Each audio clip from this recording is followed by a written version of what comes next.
Bem-vindos ao podcast Caos Planejado, seu programa sobre cidades. Eu sou Antônio Ling e hoje converso com Luiz Hayakawa sobre a história do BRT. Nascido em Maringá e hoje morador de Curitiba, Luiz é arquiteto e urbanista formado pela Universidade Federal do Paraná. Realizou curso de planejamento urbano e rural na JICA, a Japan International Cooperation Agency, assim como diversos outros na área.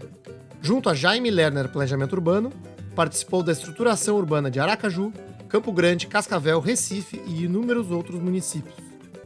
Foi servidor público do IPUC, o Instituto de Pesquisa e Planejamento Urbano de Curitiba, de 1980 até ocupar a cadeira de diretor-presidente do Instituto entre 1999 e 2004. Ocupou vários cargos de liderança no desenvolvimento urbano de Curitiba, como secretário municipal de urbanismo, coordenador do Plano Diretor e diretor-presidente da COMEC, Coordenação da Região Metropolitana de Curitiba. Foi também diretor-presidente do Instituto de Planejamento Urbano de Palmas e coordenador do PDUI da Região Metropolitana de Maringá. Também estão presentes durante a gravação apoiadores do Caos Planejado, que têm a oportunidade de fazer perguntas durante a nossa conversa. Quer participar da nossa comunidade e ficar por dentro do que acontece no urbanismo brasileiro? Acesse caosplanejado.com/comunidade. Antes de continuar, um recado importante do Caos Planejado. Se você gosta das discussões que trazemos aqui no podcast, o nosso curso online do Planejamento ao Caos, Entendendo o Urbanismo das Cidades Brasileiras, é o próximo passo. São 28 aulas gravadas com conteúdo claro, crítico e embasado, para você entender de verdade por que as cidades brasileiras são como são e o que dá para fazer diferente. O acesso é imediato, o conteúdo é direto ao ponto e o curso já está sendo usado por estudantes, profissionais e até equipes técnicas de prefeituras de todo o país. Quer saber mais? Acesse caosplanejado.com/curso. Seja muito bem-vindo, Luiz Hayakawa, ao nosso programa. Grande prazer ouvir de ti aqui hoje um pouco sobre a história do BRT, história de Curitiba, na verdade, né? Que se confunde com um pouco da história da urbanização de Curitiba. Nos conhecemos, nos encontramos em Curitiba no ano passado, durante a missão urbanística do Caos Planejado para Curitiba. Foi uma viagem incrível. E, na ocasião, no nosso encontro, tive o prazer de te conhecer e, ao longo, né, de um bate-papo informal, ouvindo inúmeras curiosidades da história do BRT, achei que seria interessante gravar contigo, né, para a gente ouvir diretamente de alguém que participou dessa história, né, sobre como surgiu, né, essa forma de transporte muito inovadora, né, que acabou se disseminando pelo mundo inteiro. Então, acho que, Luiz, dá para, enfim, começar, talvez, do início mesmo, né? Estava vendo o seu currículo, você se formou no final dos anos 70, entrou no IPUC nos anos 80, imagino que ali já era a segunda gestão do Jaime Lerner na prefeitura. Assim, fala um pouco desse contexto, porque eu sei que, assim, naquela época as coisas já estavam começando a borbulhar na cidade. Eu vim, na realidade, em 1972 a Curitiba, né? E foi nessa época que eu estava fazendo o cursinho, e foi quando foi implantado a rua de pedestre, né? A primeira rua de pedestre em 1972, cujo prefeito era o Jaime Lerner. Eu jamais imaginaria que um dia eu trabalharia com o prefeito, né? Na época estava sendo feito o calçadão, e foi muito rápido, né, a execução do calçadão, e na sequência já estava sendo feito um preparativo para toda a implantação da estrutura urbana de Curitiba nova, né, com o transporte coletivo, e que foi inaugurado, daí foi implantado nesse período do prefeito Jaime Lerner, inaugurado em 1974, no qual eu como estudante, eu participava lá, olhava, nossa, coisa nova, diferente, né? Naquela época, meu desejo era fazer a Faculdade de Engenharia Industrial em São Paulo, a FEI, era famosa na época, né, junto com o ITA, e eu sempre tive um sonho de fazer desenhos de automóveis, de aeronaves, tudo mais.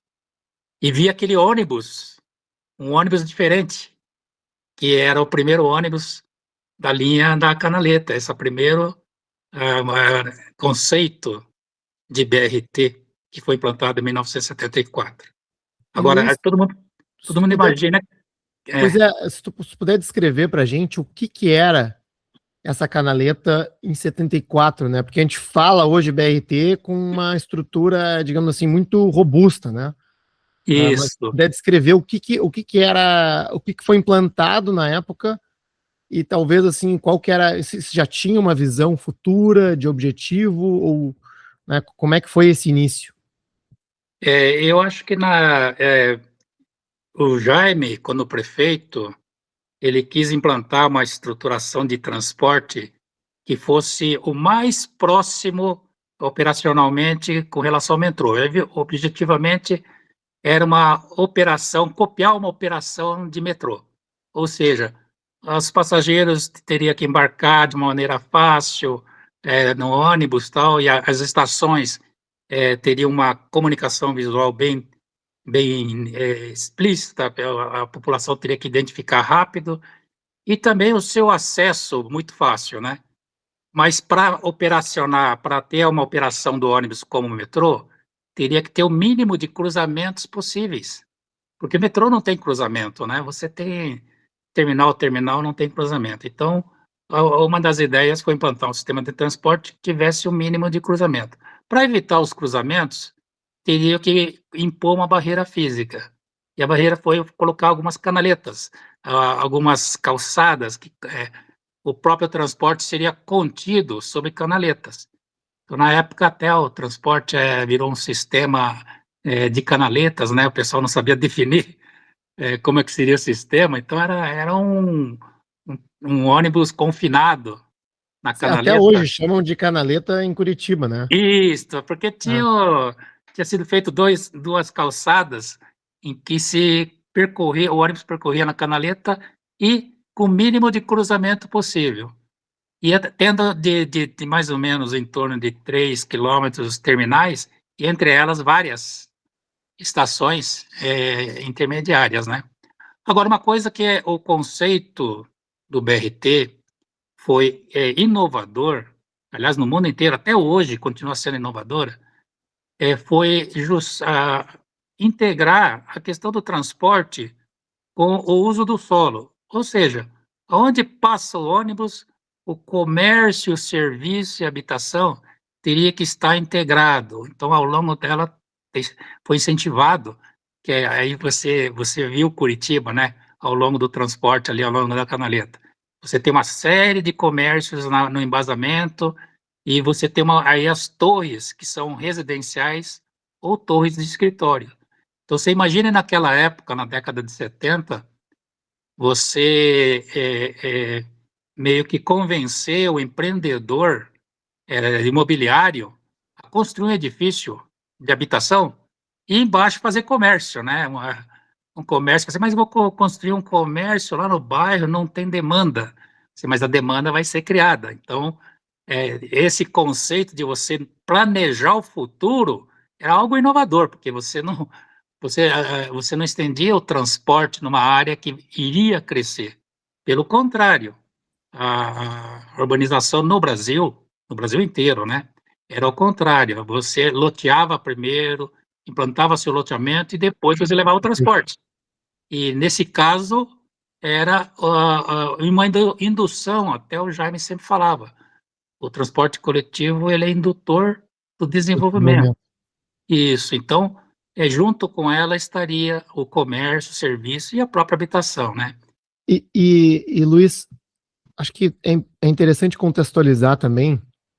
Eu queria ouvir de ti, porque, assim, nessa época, final dos anos 70, era uma época em que o resto do Brasil estava fazendo justamente o oposto, né?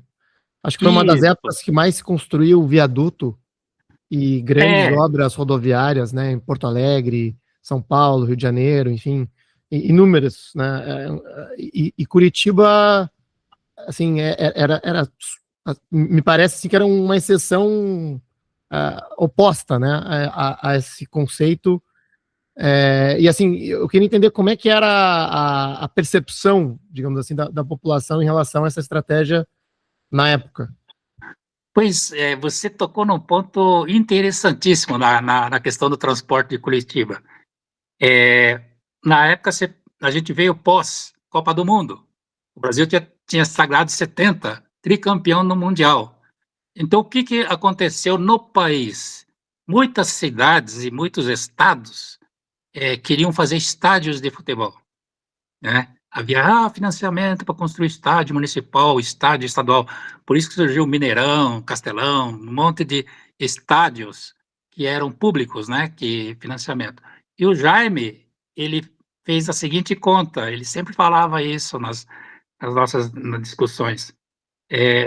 Por menos de um valor de um estádio de futebol, ele conseguiu fazer a linha da Canaleta Norte-Sul. Ou seja, o financiamento, ao invés de financiar a cidade para procurar um financiamento para um estádio de futebol, ele procurou financiamento para fazer essa estruturação do transporte coletivo. Tá? E aí eu vou te contar uma curiosidade. O financiamento foi buscado como fonte o Banco Mundial. E o Banco Mundial, ele não tinha a tradição de ter o financiamento para transporte coletivo, porque a visão na época, né, na década de 70, a visão era que o transporte coletivo não era social, era algo econômico, era algo que fosse assim de iniciativa privada, tal.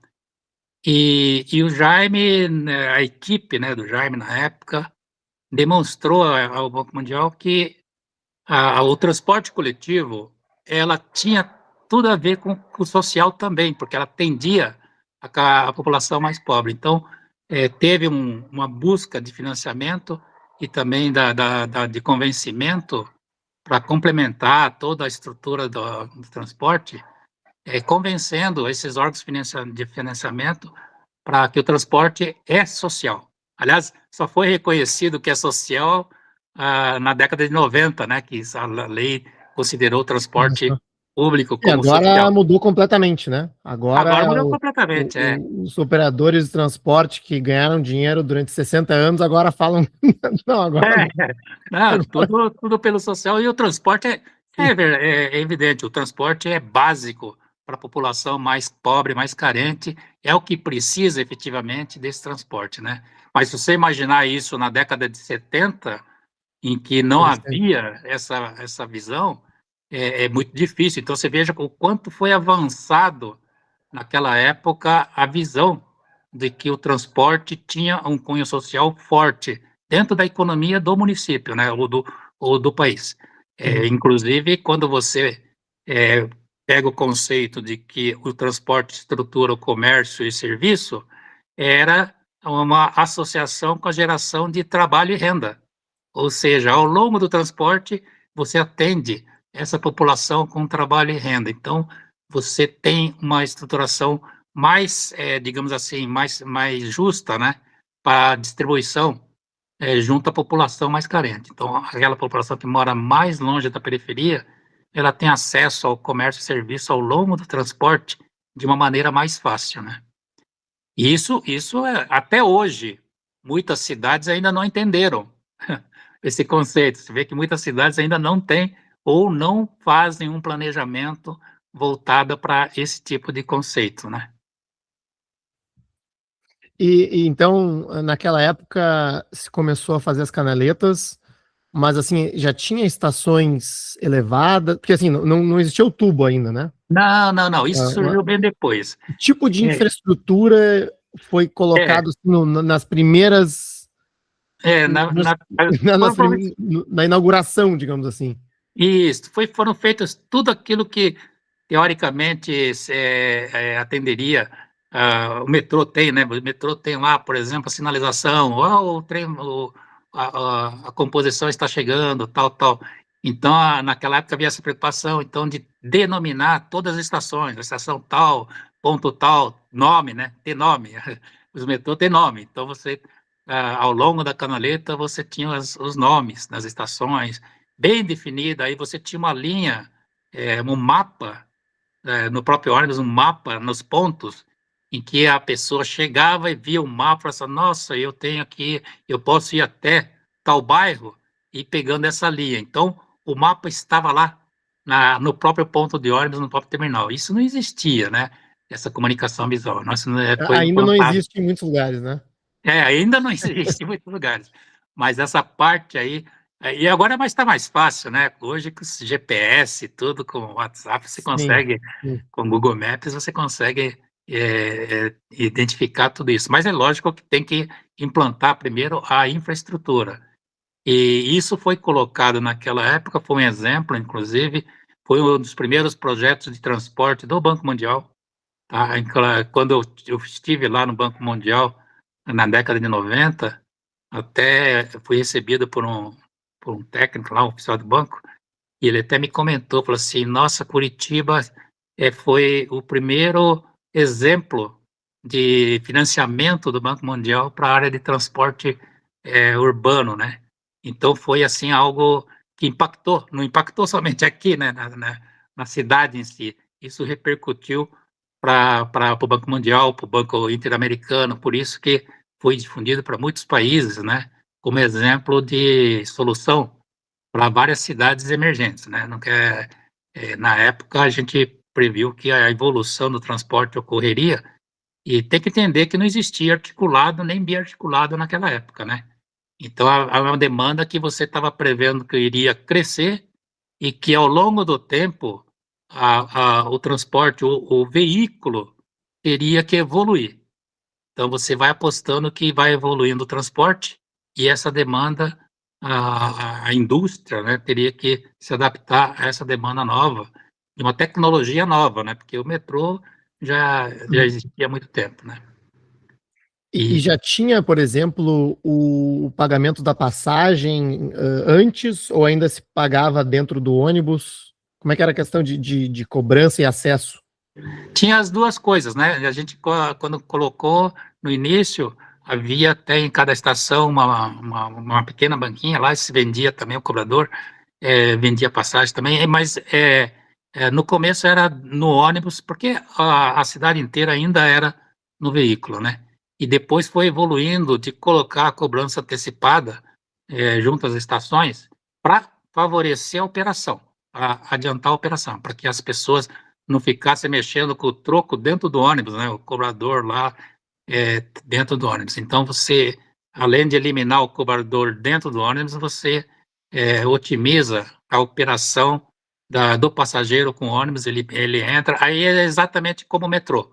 O metrô você paga antecipado, entra na estação e o trem não fica parado nem um minuto, né? Então, todo mundo entra, todo mundo sai. E isso foi durante os anos 80 que já começou a Já, ter essa. é, isso, já começou nos anos 80, né? E é uma coisa que evoluiu a rede de transporte, né? Então foi implantado o Boqueirão, foi implantado as linhas interbairros. Aliás, o interbairros é uma coisa interessante, né? De conexão entre as linhas de BRT, porque ela faz o processo de atender uma demanda maior ainda, né? Porque o interbairro, se você aliás, muita cidade ainda ocorre hoje. Você está no bairro, quer ir para outro bairro, você tem que ir para o centro, pegar outra linha para ir para o bairro. Então, às vezes o bairro não está tão longe da vizinhança, mas não tem uma linha que vai para aquele bairro, de um bairro para um bairro. Você tem uma linha que vai para o centro e do centro vai para outro bairro. E nessa época foi criada daí essa linha interbairros, e foi uma surpresa, porque a gente previa uma demanda menor no início, mas logo no primeiro 30 dias lá, já a demanda subiu lá em cima e tivemos que ampliar um pouco a frequência, né? No começo era de meia em meia hora, depois foi de 15 em 15 minutos, depois de 10 em 10 minutos, 5 em 5 minutos, então foi assim uma evolução rápida da linha de interbairros. Uhum. Só tinha uma linha interbairros, e logo depois já surgiu a necessidade de colocar um outro interbairros, um anel um pouquinho maior, né? O Interbarros 2, depois um anel um pouquinho maior, o Interbarros 3, e a vantagem é que eles interligam com esses eixos do BRT. Então, você praticamente faz um desenho como aquele jogo da trilha, né? Aquele jogo da Uhum. trilha que você mexe as peças, as casinhas, e a casinha você vai em qualquer lugar da trilha, né, para formar a trilha. Então a rede de transporte acaba fazendo como se fosse um jogo de trilha, né? Você pode mexer a peça e vai indo para os terminais, você pode infinitamente andar no jogo da trilha, como se fosse o transporte de Curitiba. Uhum. Luiz, assim, eu ouço algumas pessoas se referindo ao BRT de Curitiba, comentando que, digamos assim, que a infraestrutura foi instalada antes da urbanização, né? E isso até foi uma conversa que eu tive lá com o pessoal do Instituto Jaime Lerner, quando a gente fez a visita durante a missão, né? Mas quando eu ouço essa história, né, de como a estrutura foi implantada, me parece que, assim, essa primeira infraestrutura foi um custo relativamente baixo, assim, foi mais assim essa separação da canaleta, a implantação da canaleta, e aí ao longo do tempo foi se reforçando essa infraestrutura, né? Assim, tem mais demanda aqui, vamos colocar mais ônibus, vamos melhorar a estação, vamos assim, me parece que são assim, de fato, né, tem essa previsão de infraestrutura, mas não é como se todo o investimento fosse feito no dia zero. Assim, parece ter tido um investimento gradual ao longo do tempo, né? Que eu acho que tem Isso, é uma diferença sutil, mas me parece importante para o conceito.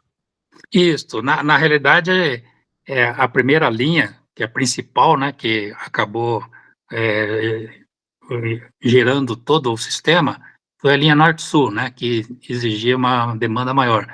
E essa infraestrutura é, foi um pensamento até criativo naquela época, porque se você imaginar como ocorria uma urbanização no Brasil, a pessoa aprovava um loteamento muito grande, às vezes com 10 mil casas, 5 mil casas, tal, e às vezes era longe do centro. E, depois que começava a urbanizar, não é o empresário, o loteador, o empreendedor, ele não faz a infraestrutura do transporte para ir para o centro. E o que acontece? A população começa a pressionar o poder público a fazer essa infraestrutura do Uhum. transporte para esse loteamento. Só que entre o loteamento e o centro tem um vazio enorme, né? Que acaba favorecendo até o especulador, que vê passar E lá uma também não tem essa infraestrutura. reserva de uma faixa contínua, né? Isso. Então, De rua. exato. Então, qual que era a ideia? A ideia era que o poder público, ao invés de ficar esperando o empreendedor fazer os loteamentos e ficar levando a infraestrutura, e de maneira aleatória, então, às vezes fazia lá um loteamento no norte, tinha que levar a infraestrutura para o norte, fazia no sudoeste, tinha que levar para o sudoeste. Não, então a prefeitura instituiu, implementou o planejamento do crescimento linear, ou seja, a cidade vai crescer naquela direção norte e naquela direção sul. E nesse eixo de crescimento, o poder público levaria essa infraestrutura. Então, naturalmente, os empreendedores já iriam buscar Uhum. terrenos para Uhum. fazer investimentos, porque ali tinha uma infraestrutura para Sim. atendimento. Então, em outros locais, a prefeitura dificultava, por exemplo, não seria aprovado determinado Uhum. loteamento que não tivesse conexões viárias compatíveis. Então, isso favoreceu a prefeitura em que levar aquilo que a gente falou do conceito, né? O transporte indutor do desenvolvimento, do crescimento da infraestrutura. Então, E isso foi. esse desenho viário, ele chegou a ser feito para as quadras adjacentes, assim, ruas locais, Sim. ou o desenho focou só nas canaletas e nas principais avenidas? Não, não, é que o transporte coletivo ele não é isolado, ele tem que estar. Sim. No momento que você estabelece um crescimento ao longo de uma direção, evidentemente que não é somente o transporte coletivo que seria utilizado. Então, tem também as Uhum. vias, porque se vai construir prédios habitacionais, comércio, vai existir uma demanda de pessoas que vão de veículos, né, de carros. ou de Uhum. caminhões, alguma coisa assim. Então você teria que dotar outras ruas com essa estrutura na mesma direção. Então surgiu daí o conceito do trinário, né? Que a via do meio era para o transporte coletivo e as duas vias adjacentes, uma vai para o bairro e outra do bairro vai para o centro. Essa estrutura viária com transporte coletivo, ela já foi concebida e foi implantada ao mesmo tempo, tá? Uhum. Para que isso Uhum. ocorresse.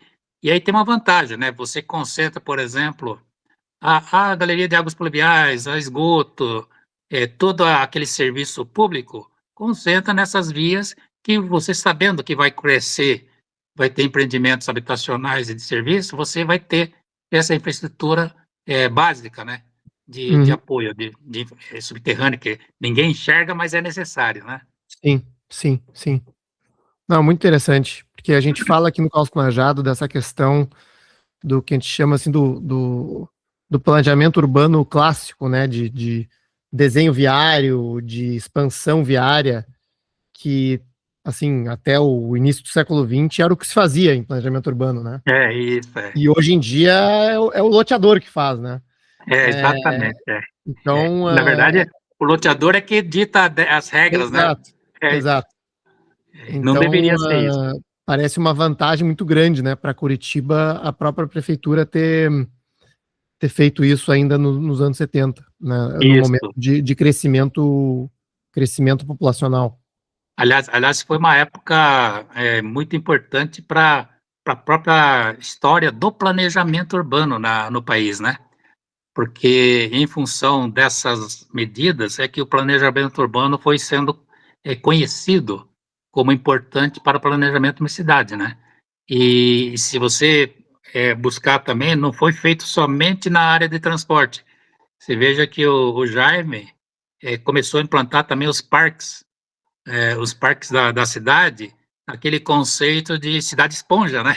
Que começou com lagoas, tal, de contenção de águas de rio, tal, para evitar as cheias e enchentes, que era frequente. Curitiba, você sabe que tem as nascentes do Rio Iguaçu, então muitos do Rio Iguaçu, as nascentes nascem em Curitiba e região metropolitana.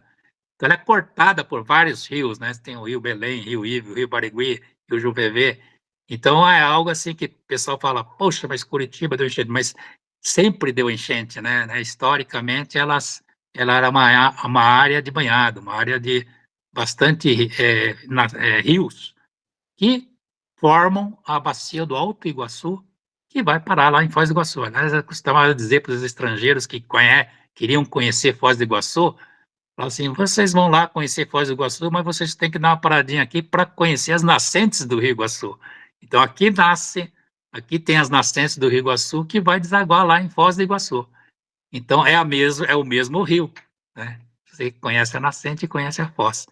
Então, assim, é uma curiosidade que tem em Curitiba. E esses parques todos, né, foram criados na mesma época em que se implantou também o transporte coletivo, né? Então, daí a dificuldade, inclusive, da gente pensar num metrô subterrâneo, o custo um pouco Uhum, mais elevado, uhum, porque como é cortado por vários rios, você tem que passar o metrô por baixo dos rios, né? Então, é uma uhum, coisa uhum. muito mais complicada, né?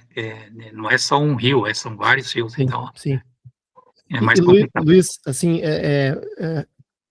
depois, principalmente depois da gente fazer a nossa missão para Curitiba, né, a gente vê como foram inúmeras, né, as inovações de Curitiba justamente nessa época, né, desde o transporte, essa relação com o do solo, os parques, né, e assim, reforçando a pergunta que eu fiz antes, né, assim, como que era a aceitação da população em relação a isso, né, Ah, assim, era algo que sofreu alguma resistência ou era considerado como algo inovador? Porque, assim, hoje a população de Curitiba, assim, praticamente de forma generalizada, tem isso como algo, tem isso como um orgulho da cidade, né?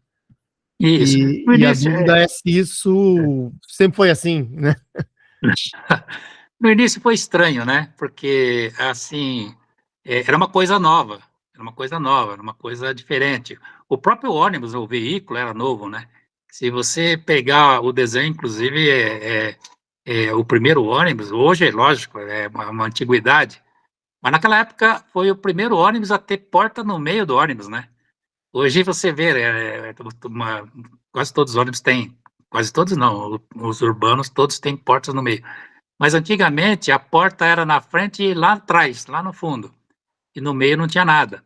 E era uma porta de 60 centímetros de largura, então era uma dificuldade para entrar, uma dificuldade para sair.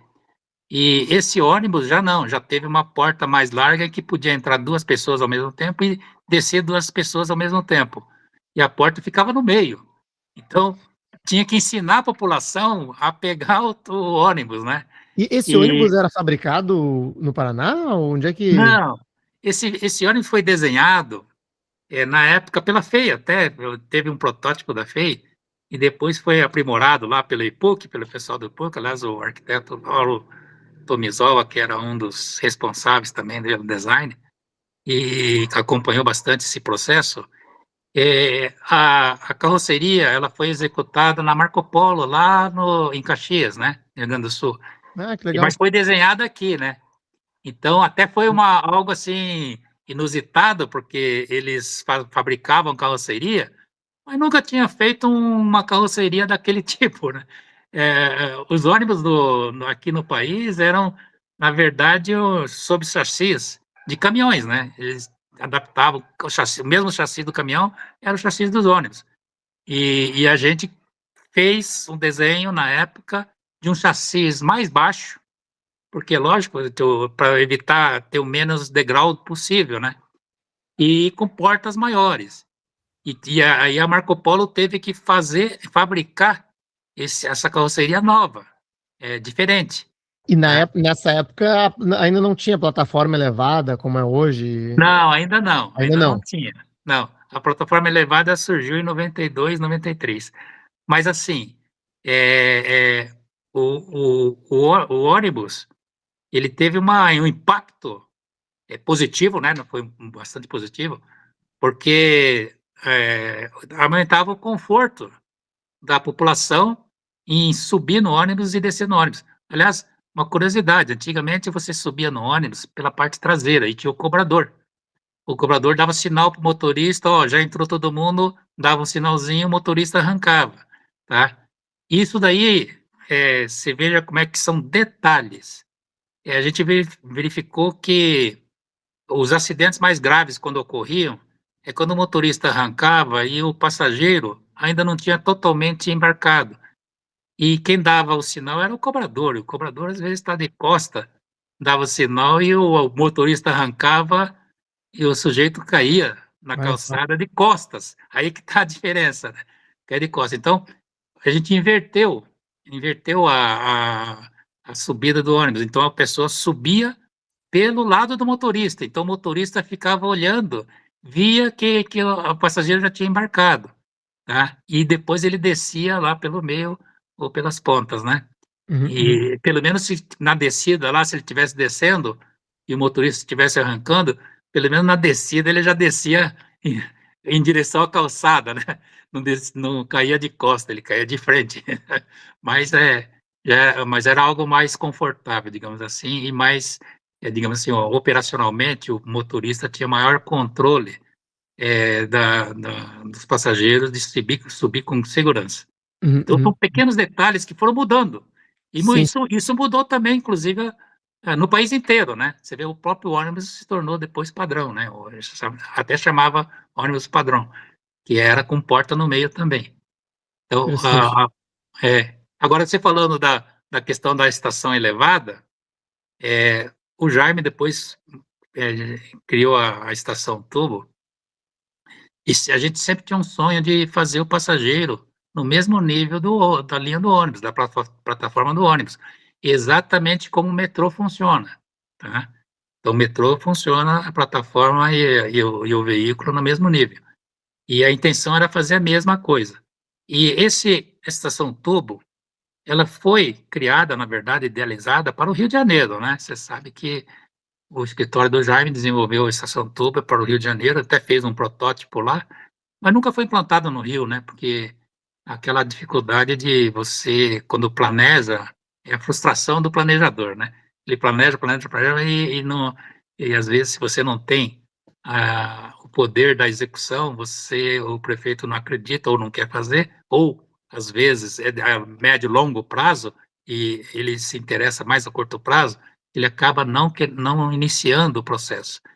E esse do Rio de Janeiro não foi feito lá, e o Jaime, quando assumiu em 78 aqui em Curitiba, ele já ficou imaginando, 78 não, em 89, né?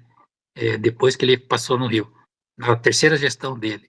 Aí ele já pensou em fazer a estação tubo aqui em Curitiba, pensando no embarque nível.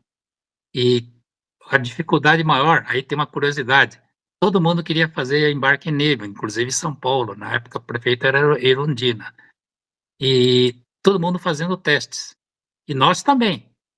E a gente se batia, né? Porque o ônibus, ela, quando fazia os testes, ela acabava batendo na estação e raspava o ônibus, os pneus todos raspavam. Então, era uma dificuldade de operacionalizar, e até porque dependia do motorista, né? Cada motorista um era craque, outro não era, né? Então, Claro. era difícil. Tem que chegar muito rente, né? Isso, tinha que Tem chegar que chegar muito muito rente. rente da parada. Isso, não podia ter frestas, diferente do metrô, porque o metrô corre sobre trilho, o trilho não tem problema, mas o ônibus não. Então, um parava 10 centímetros, outro parava 50, né?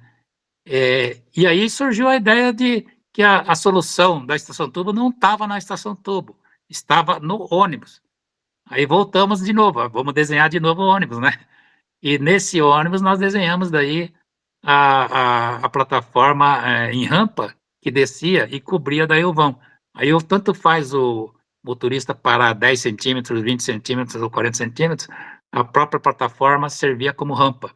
Então, isso Mas ele facilitou ainda tem que bastante. parar alinhado a rampa com a porta, né? Isso, ele automaticamente ele alinha. Mas aí o motorista ele tem um sinalzinho na estação turbo, e quando ele para naquele sinal já está tudo alinhado. Tá? Então, a indicação está exatamente Sim. num esparadrapo lá, numa fita crepe, em que Interessante. ele sabe que é ali que ele tem que parar, ali é o ponto de referência dele, né? Uhum. E Interessante. daí a operação se tornou fácil, digamos assim, dessas portas operacionais. Agora você vai me perguntar, mas como é que surgiu essa ideia da rampa no ônibus, né? Pois a gente estava desenhando lá no IPUC, é uma curiosidade. Nós estávamos desenhando no IPUC. Essas que a gente quer ouvir. É, a gente estava eu e o arquiteto lá, o Nereu Barão, e tentando resolver esse problema, né? Então, assim, puxa, o ônibus batia na estação, raspava, guia e tal. E eu falei, putz, e se a gente no ônibus colocasse uma rampa que nem lembra daquele seriado que tinha um seriado de medieval em que chamava Ivanhoe, né? Um seriado bem antigo, acho que não é da tua época, mas que era da minha idade e assistia. Mas então esse seriado medieval, eles voltavam para o castelo e o castelo descia aquela porta que atravessava o fosso, né? E bem a gente desenhando, falou assim: e se a gente fizesse uma porta que nem castelo medieval em que atravessasse esse fosso, né? Aí não importa se o fosso tem 10 metros, 5 metros, a ponte ela cobre, né? Então, assim, vamos fazer um protótipo, vamos fazer um teste, e fizemos uma porta. Aí teve um engenheiro, o Vanderberg, que trabalhava na URBS, era engenheiro mecânico. Assim, vamos fazer um teste aí, vamos fazer uma experiência, né? E fizemos um primeiro protótipo, e não acredito que deu certo, né? Deu certo. Começamos a ver que dava. Aí voltamos, a mesma história, voltamos para Marco Polo. Lá a fábrica, Convencer eles a fazerem aí agora. eu comecei a fazer o ônibus com esse tipo de porta lá em 89 e 90, né? 90, não, 90, 91.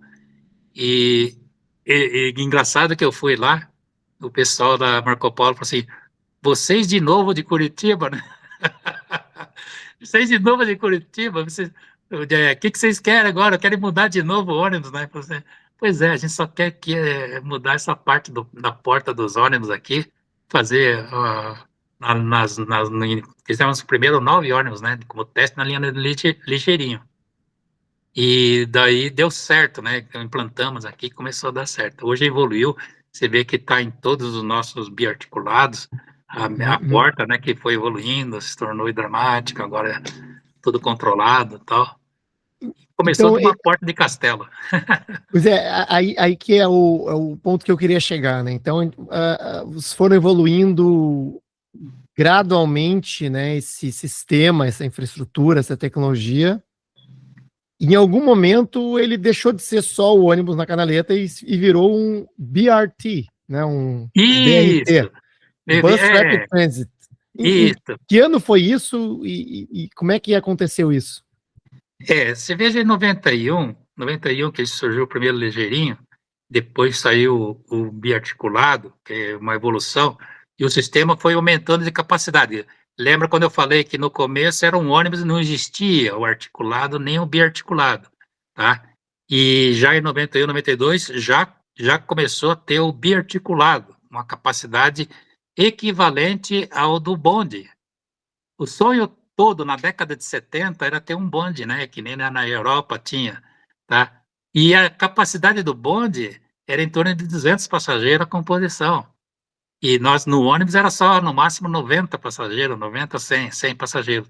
Então o bonde tinha mais do que o dobro.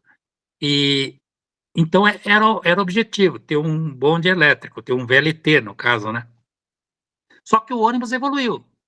E hoje o biarticulado ele tem até uma capacidade até um pouco maior do que o próprio bonde, uma composição única, né?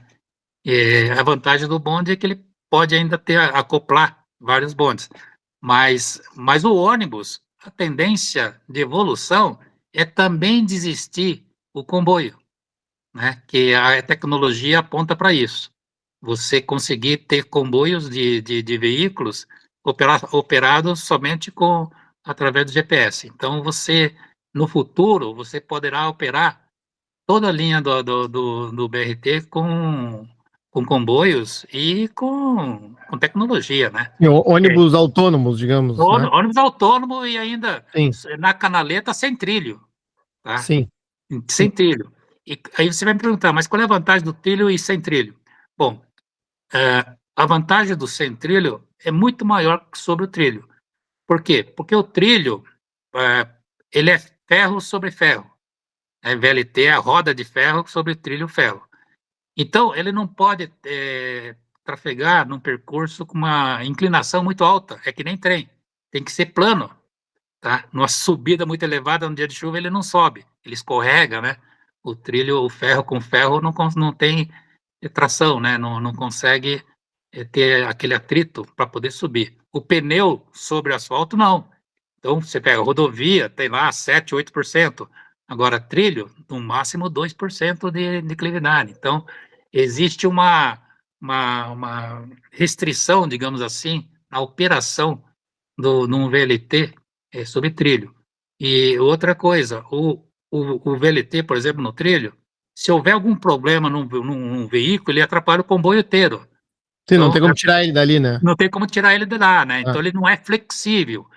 ele é confinado. Então ele é confinado no sentido restrito, ele é confinado na canaleta, confinado no trilho. Enquanto que o ônibus não.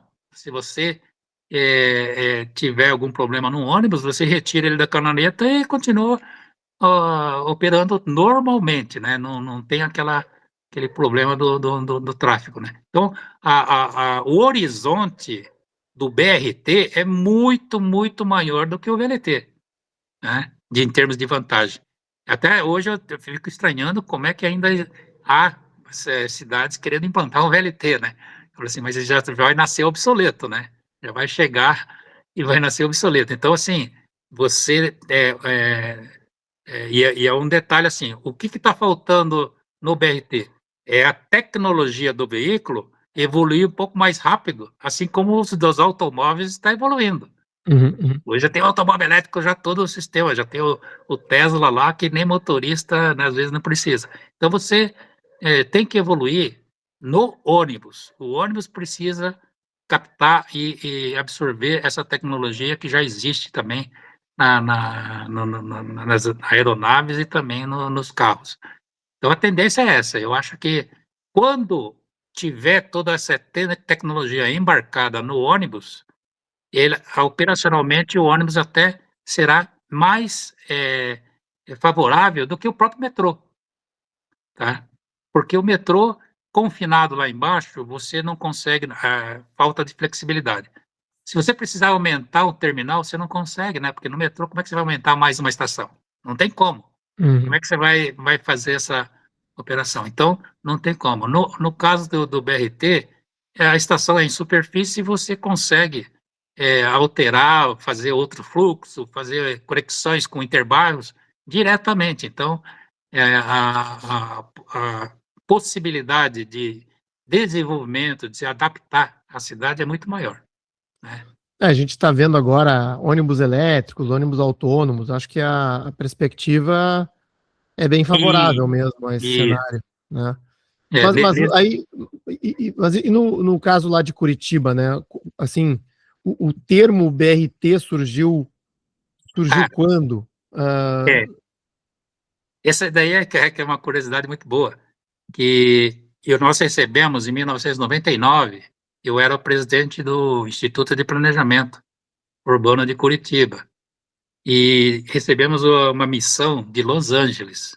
Veio o prefeito de Los Angeles e, na época, vários secretários lá da cidade de Los Angeles, e um deles era responsável pelo transporte, lá em mobilidade, lá em Los Angeles. E, fizemos uma palestra para eles ali no IPUC, o órgão de planejamento, e estava eu e o Frick Kering, que era o presidente da URBS, que cuida da parte operacional.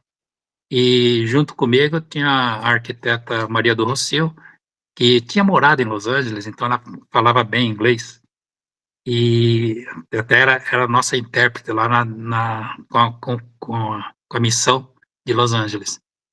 E quando a gente estava apresentando o projeto o Sistema de Curitiba, era que a gente conhecia, era o ônibus sobre a canaleta, e aqui no Brasil, aqui em Curitiba, a gente falava de Sistema Expresso.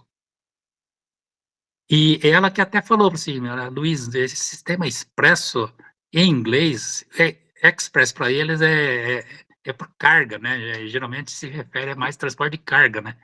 Então não dá para traduzir literalmente expresso como express, né? Então, mas como é que a gente vai falar que é um sistema sobre a canaleta de transporte público, né? Tá, isso é um ônibus de trânsito mais rápido, né?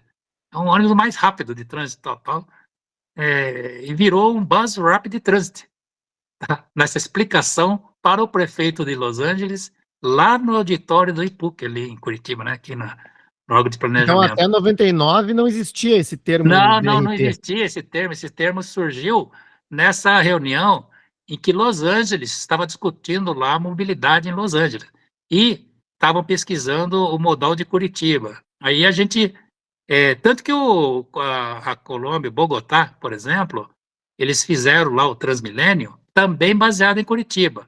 Mas como não existia ainda o termo BRT, eles não falaram do sistema de Curitiba, eles criaram lá o Transmilênio, né? Uhum, uhum. Virou Transmilênio de Bogotá.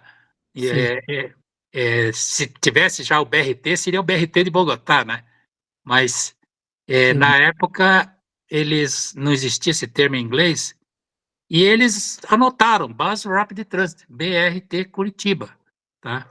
Aí eles tinham uma agenda de implantar nos Estados Unidos, lá em Los Angeles, o Bus Rapid Transit Los Angeles, BRT Los Angeles.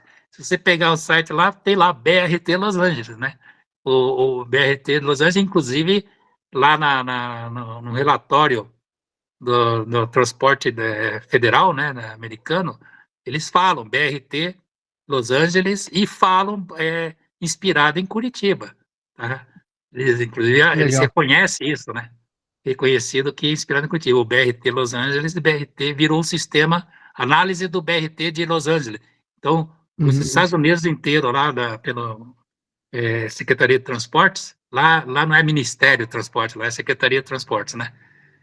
Federal, Então tem um relatório dizendo sobre o tal do Bus Rapid Transit Los Angeles, e que se disseminou nos Estados Unidos inteiro como BRT, tá? E todo mundo Muito pensa legal. daí que o BRT ele não começou com Los Angeles, né? Que é Sim. americano, tá? Que tem origem americana. Na verdade, não. É que eles se inspiraram no de Curitiba e se alastrou para todo É, mundo, né? essa história é muito boa, né? E assim, quando que você percebeu ou quando começou, né, assim, a Curitiba virar uma referência global, né? Porque você falou que Bogotá já tinha um projeto em andamento. E Isso. em seguida veio Los Angeles. E, assim, anos 2000 em diante, várias cidades pelo mundo, né? Mas assim, quando que você percebeu assim, olha, isso aqui que a gente fez, assim, extrapolou os limites brasileiros? Na realidade, começou antes, né? Pouca gente sabe, mas já existia em 76 até 78, mais ou menos, um convênio com o Ministério da França, né, no transporte da França, e duas cidades lá da França vieram a conhecer Curitiba, para implantar, inclusive, duas linhas lá, que ali sim é VLT, tá? Duas linhas sob canaletas. Lille e Nantes, que foram os pioneiros lá na França, que foi implantado em 78 e 79.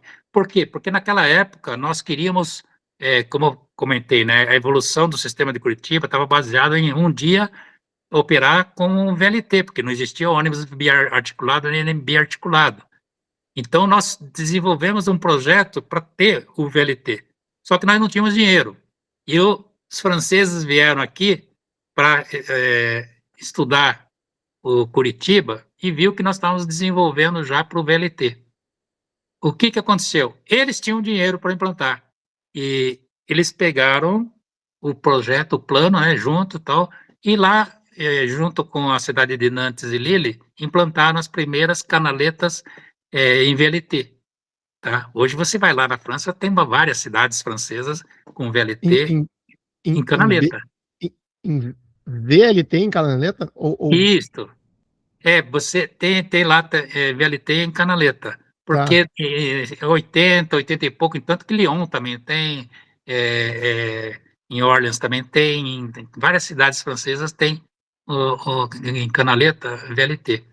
E é engraçado porque as canaletas eles copiaram de Curitiba, tá? De entendi. ter confinado, porque os trilhos antigamente era junto, misturado, né? Com Verdade. o Sim, sim, trânsito e sim. tal. Ok, A partir dali eles começaram a criar uma linha exclusiva para o VLT, como Curitiba entendi. fez, né?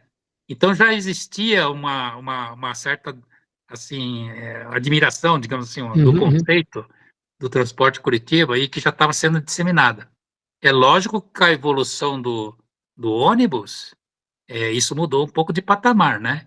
Uhum. Você, tanto que a gente desestima de fazer o VLT e já evoluiu bastante no biarticulado.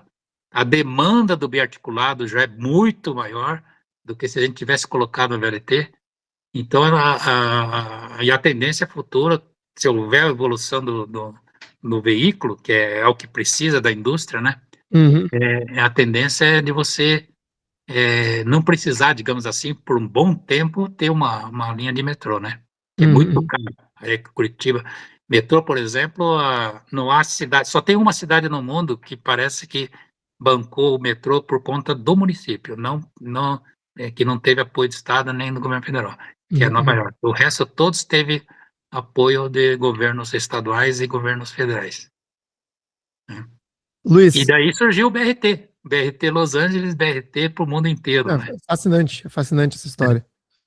A gente está chegando ao final da conversa e eu não queria deixar de te perguntar sobre um artigo que a gente publicou no Caos Planejado algumas semanas atrás, que gerou uma polêmica gigante aqui, porque a gente republicou um artigo de um especialista em mobilidade italiano, tem o Sim. seguinte título: Chega de BRT, viva o ônibus convencional.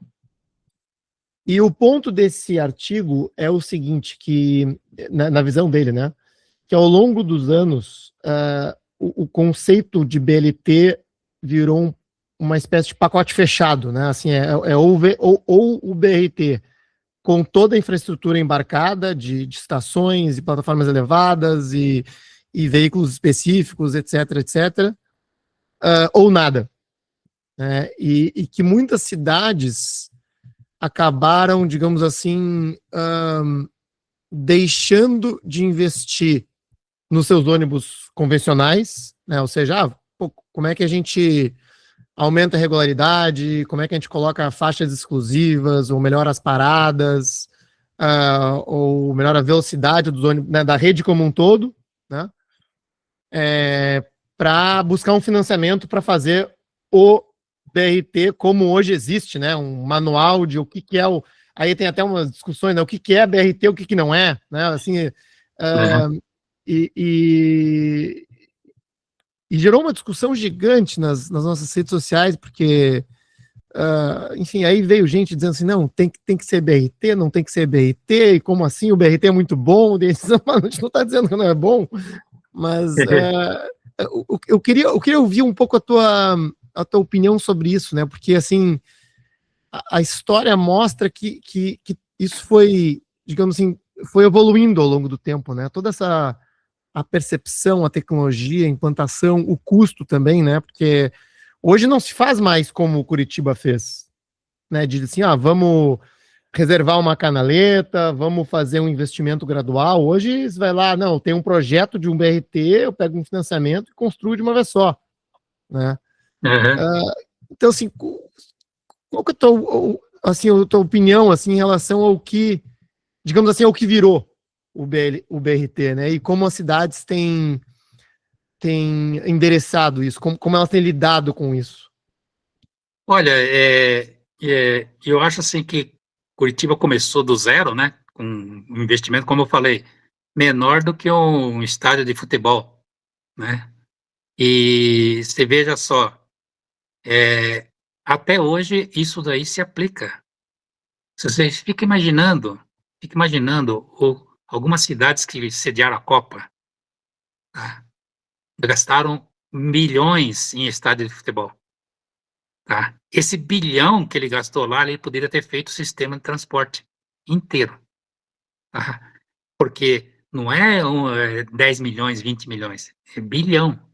Então, Sem dúvida. assim, imagine você ter 1 bilhão na sua caixa para você fazer uma canaleta, fazer uma infraestrutura com terminais, tal, super, super evoluído. Com a grande vantagem, o retorno financeiro é diário e sempre, porque você está, como eu disse, você está investindo na indução do teu desenvolvimento econômico e social. Quando você investe no desenvolvimento econômico e social ao longo do transporte, você todo dia está carregando lá 80 mil passageiros, 100 mil, cada vez crescendo mais, isso daí é atividade econômica. Você está gerando trabalho e renda. Então, isso significa o quê? Que você está trazendo retorno para o município em termos de arrecadação e renda dentro do próprio cofre municipal. Tá? Então, ela se paga ao longo do tempo. Aliás, é uma coisa que eu aprendi muito quando estava discutindo a questão do Japão. Por que as ferrovias lá no Japão, os trens e tal, tem aquela movimentação, né? Tóquio, Nagoya, Osaka, tudo aquela conexão que investe bilhões lá no transporte. Aí, uma coisa interessante que eu vi na época, o transporte ferroviário era deficitário. Como deficitário? Como é que é deficitário isso? Como é que tu continua investindo naqueles maglev, aqueles troços todo e tal? Aí a resposta do pessoal do governo federal lá, sim, não, o transporte é deficitário, mas a economia que ele carrega é que traz o desenvolvimento, porque muita gente anda ali e é o que movimenta a economia no Japão. Uhum. Então, não é a questão do transporte em si, mas é o executivo que está lá, que vai levar só 1 hora para chegar de Osaka a Tóquio, ou 2 horas, tá? Que ele levaria o dia inteiro se fosse de avião, perdia o avião, por exemplo, o retorno está ali, no retorno da economia ao longo do transporte. Então, é mais ou menos isso que na cidade ocorre. Você tem, é lógico, num nível bem menor. Você está num transporte urbano em que o sujeito lá, o pedreiro, a dona de casa, o cabeleireiro, vai pegar o ônibus e vai parar na frente do comércio, aquele ao longo do transporte, ele vai economizar em tempo, em dinheiro, e vai exercer uma atividade econômica. Ele vai ter um trabalho, e vai ter uma renda. E o empreendedor vai construir lá seu prédio habitacional, e embaixo o comercial, vai ter um comércio que vai gerar emprego para exatamente esse trabalhador. Então, isto daí gera o quê? Gera o quê? Gera IPTU e ISS para o município. Então, não é o transporte, efetivamente, não vai ter o lucro da tarifa, não é o lucro da tarifa, é o que vem dela, né? É aí que está o segredo. O que acontece em muitas cidades? Eles querem implantar um transporte, mas sem ter essa visão de que ao longo dela você precisa trabalhar com o uso do solo. O uso do solo Uhum, uhum. tem que acompanhar a visão do transporte. Senão você está transportando elas Sim, por também elas, não né? é só construir uma obra de um BRT e achar que aquilo vai resolver É, algum. isso. Entendi, Para você ter uma entendi. ideia, quando foi implantado na época, 74, aqui nós tínhamos o bairro mais distante, que era o Santa Cândida. Quem conhece Curitiba, Santa Cândida era na ponta da linha Norte-Sul. E o Pinheirinho era na Ponte Sul. Então, essa linha ia do centro de Curitiba até a ponta, no norte, no bairro Santa Cândida, e quem morava lá no Santa Cândida trabalhava no centro de Curitiba, porque ao longo dela, no começo não tinha nada, mas à medida que você vai tendo incentivo, aquele sujeito que morava no Santa Cândida, ele vai achar emprego mais próximo da sua casa ao longo do transporte, tá? Então, por quê? Porque vai surgir supermercado novo, vai surgir um escritório novo, uma barbearia, um banco. Então, isso vai distribuir a população e o usuário ao longo do transporte. Ou seja, aquele ônibus que carregava 90 passageiros lá do Santa Cândida e ia até o centro, agora ele carrega 90 lá, mas 70 desce no meio do caminho, tá? E no meio do Uhum, caminho entra mais gente e desce. Ou seja, um ônibus que tem lá 100 passageiros, num percurso de 15 quilômetros, agora ele vai ter 500 passageiros no mesmo percurso, e todos eles pagando a tarifa. Então, você tem 5 vezes mais tarifa. Se a rotatividade for 5 vezes do ônibus, aquele assento de 100 vagas, você tem, na verdade, 5 passageiros.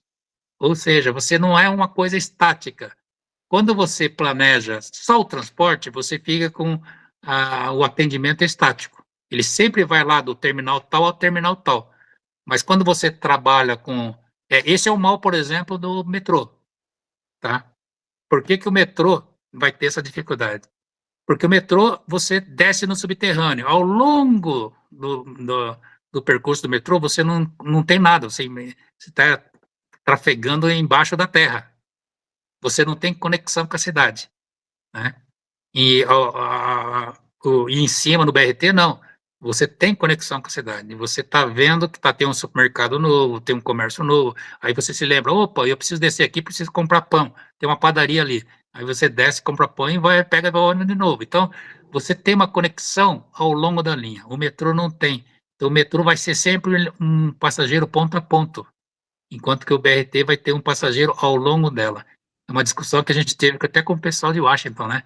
Que os americanos eles vieram aqui e Emory Loves, é um famoso Emory Loves, e ele trouxe uma pesquisa que ele tinha feito, que a, ele achava assim, nos terminais do metrô havia um incremento de 30% do comércio e serviço, tá? Que ele achava fantástico. Nossa, que interessante e tal.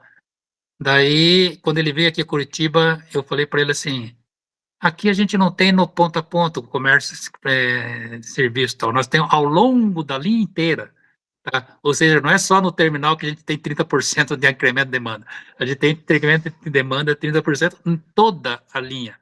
Aí que ele uhum, ficou uhum. impressionado, assim, nossa, isso daí é muito melhor do que o que ele tinha feito lá, pensado lá em Washington, né? Sim. Então, assim, essa visão que é preciso ter. não é meramente sobre a visão de transporte, é uma visão de social também, e econômica e social, né? Muito bom, muito bom. Bom, desculpe Luiz, ter passado um pouco. não, as histórias são ótimas, né? E chegando aqui ao final do nosso bate-papo, né? Tem muita coisa que eu ainda queria perguntar, mas enfim, eu sempre deixo esse espaço ao final para te perguntar se tem alguma informação, alguma curiosidade, né? Alguma coisa que você gostaria de compartilhar com os nossos ouvintes que por acaso, né, não apareceu aqui na nossa conversa, que você acha relevante aí para a história do BRT. Eu acredito muito na evolução ainda do BRT, no aspecto de veículo, né? Porque já há cerca de 20 anos atrás, eu já tinha pressionado aqui a Volvo para que investisse um pouco mais na questão tecnológica do veículo, né? Eu tinha visitado lá em Tsukuba, no Japão, na época, uma experiência com os carros da Toyota, e a Toyota já estava fazendo testes com automóveis, né? Não ônibus, em que um automóvel na frente andava e tinha 5 automóveis atrás, andando atrás dele, sem nenhuma conexão, simplesmente com a tecnologia, né? Então, aonde o primeiro automóvel ia, os 4 automóveis atrás iam atrás. Então, eu vi esse teste lá, falei assim, fiquei impressionado, falei assim, nossa, isso daí, se colocar em transporte coletivo com ônibus, é fantástico, né? Eu posso operar isso na canaleta com ônibus e superaria, digamos assim, o metrô e o VLT, né? E, e na época Tá eu chegando falei, agora, ônibus autônomos, né? e Já tá agora, infelizmente tá. está 20 anos atrasado, né? Mas é assim, mas naquela época eu achei que tem espaço para uma evolução fantástica e mudança completamente da visão de transporte, inclusive de metrópoles grandes, tá? Não é só cidade média, não. É metrópoles grandes mesmo, porque no momento que você consegue conectar um ônibus sem trilho e nessa perspectiva, nossa, flexibilidade da operação, de cobrir a cidade inteira, é fantástica, porque a maior dificuldade que tinha em Los Angeles, por isso que eles vieram a Curitiba, era que a cidade de Los Angeles é uma cidade o crescimento dela é muito plana, é muito assim concêntrica, né? Ela irradia o crescimento. E aí não adiantava ter um metrô, porque o metrô ele tinha uma linha, mas a densidade não ia ao longo do metrô. Então não tinha passageiros, né? Essa havia aquela dificuldade, mas como não vai ter passageiro ao longo do metrô de Los Angeles? Então eles precisavam de um sistema que fosse um pouco mais irradiador, digamos assim, com um custo mais barato. E é o BRT.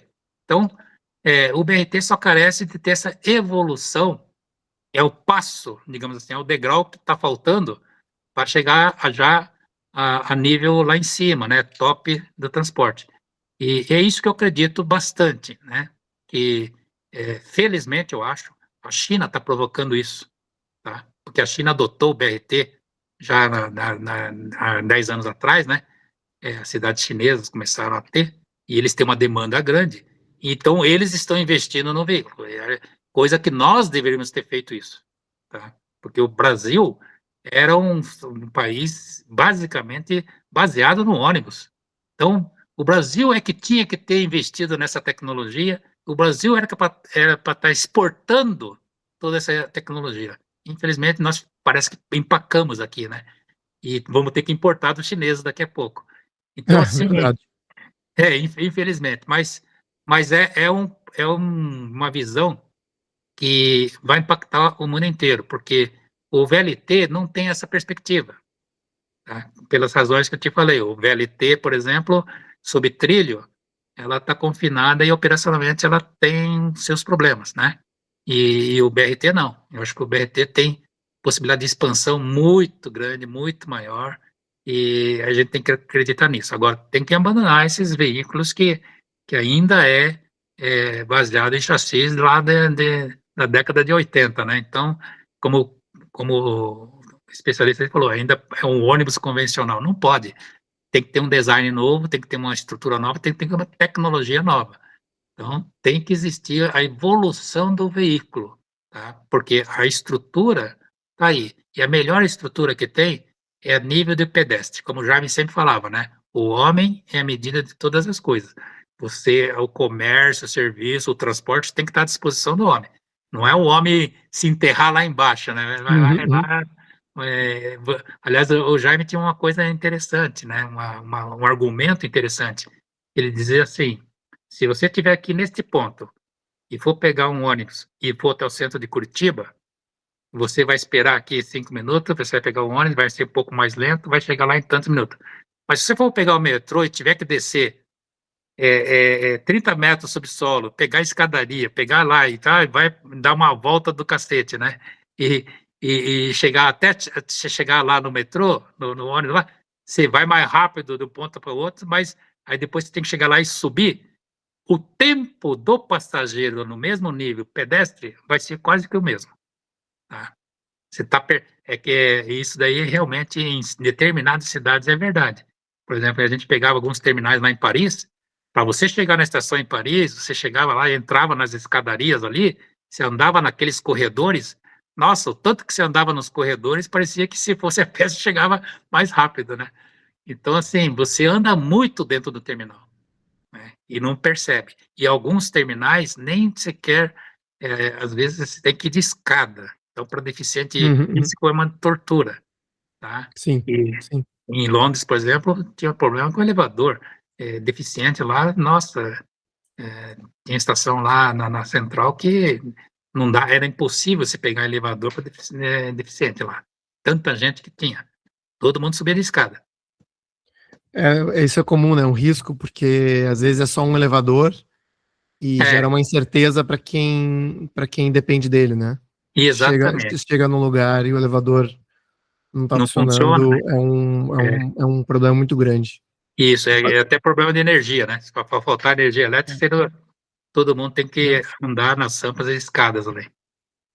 Luiz, bate-bola rápido agora no final, antes de fechar, uma indicação, alguma referência de livro, né, que tenha, enfim, ou sido recente, que tenha te inspirado, ou que tenha sido impactante aí na tua carreira. Olha, assim, eu tenho visto assim, alguns livros de Chicago, a Old Chicago, né? Que me interessou muito, porque foi a origem de alguns instrumentos urbanísticos que surgiram aqui na nossa Estatuto das Cidades, né? Então, foi muito baseado na transferência do potencial construtivo, na outorga onerosa, tudo isso daí, que é muito interessante para utilizar no uso do solo, onde a gente tem os transporte coletivo, né? E esse livro lá, me interessei porque foi a primeira discussão que a gente teve no IPUC, em 79, quando tivemos duas pessoas lá nos Estados Unidos, o Alan Jacobs, que era urbanista e planejador de São Francisco, e um advogado que ele trouxe, e trouxe essa experiência de Chicago. E eu achei esse livro muito bom, que trata sobre transferência de potencial construtivo, Hum. e que nós adotamos. Nós, em Curitiba, nós adotamos e transformamos ela numa lei urbanística municipal. Tá? Depois, na discussão do Estatuto das Cidades, isso foi em 82, e na discussão do Estatuto da Cidade, em 92, tá? Surgiu o Estatuto lá, a lei federal da discussão, e nós tínhamos já essa experiência de aplicar no município, e se transformou depois em um instrumento urbanístico em 2001, que foi aprovada a lei, né? Como sendo no Estatuto da Cidade. Então, eu achei interessante esse livro, porque Qual foi que é a o nome do origem. livro, Luiz? O título? Ele fala sobre Old Chicago, que era de velhas construções de arquitetura Uhum, da Chicago da década de 70, 60, 70. entendi. E e que um dos prédios que estava sendo demolido do arquiteto Louis Sullivan, que era sobre alvenaria. Então, tinha em torno de 14 andares, alguma coisa assim. E aonde Frank Lloyd Wright foi estagiário de Sullivan. Tá? E esse prédio era um prédio ícone de preservação, e foi demolido. Uhum. E causou uma demanda judicial enorme, uma discussão enorme nos Estados Unidos sobre como proteger esses imóveis históricos, porque tudo isso daí, aí surgiu a figura de transferência do direito de construção. Entendi. Tá? Então, eu achei muito bacana o livro, assim, porque impactou, na verdade, impactou a nossa lei federal, né? Mas impactou Uhum. Curitiba, especialmente a sorte que o Jaime era prefeito, que soube naquela época, em 1978, 82, que saiu a lei municipal, soube transformar essa disputa judicial lá, que surgiu em Chicago, em um instrumento urbanístico, e Perfeito. hoje, né, é uma coisa fantástica. Por curiosidade, lá em Chicago não tem esse instrumento urbanístico no município, porque era uma demanda judicial. Nós temos, né? Entendi. Inclusive, teve uma arquiteta que nos visitou, de Chicago, e ela não conhecia. Eu falei, não, mas isso daí surgiu em Chicago. Mas como? A gente não tem isso, né? E daí ela levou isso para o prefeito de Chicago. Olha só. E na época até depois tentaram ver quem que era a pessoa que veio aqui no IPUC, né, em 79, 80, alguma coisa assim. 80, 81. E eu não me lembrava o nome, eu assistia a palestra e tal, o Jaime era prefeito, o Cássio Taniguchi era presidente do IPUC, não me lembrava do nome, né, do advogado, do arquiteto eu me lembrava, do Alan Jacobs. Então, eu não sei quem que era o advogado lá, que era de Chicago, né. Então, o prefeito queria saber quem que era, porque, ele ficou super admirado de ver que tinha surgido em Chicago e nem eles não sabiam desse mecanismo, né, digamos assim, eles não tinham lá. Uhum. Não, ótima história, eu vou atrás desse livro. Luiz, muito obrigado pelo papo, foi um registro importante e marcante aqui no nosso programa. Obrigado mesmo e espero te encontrar novamente aí por Curitiba.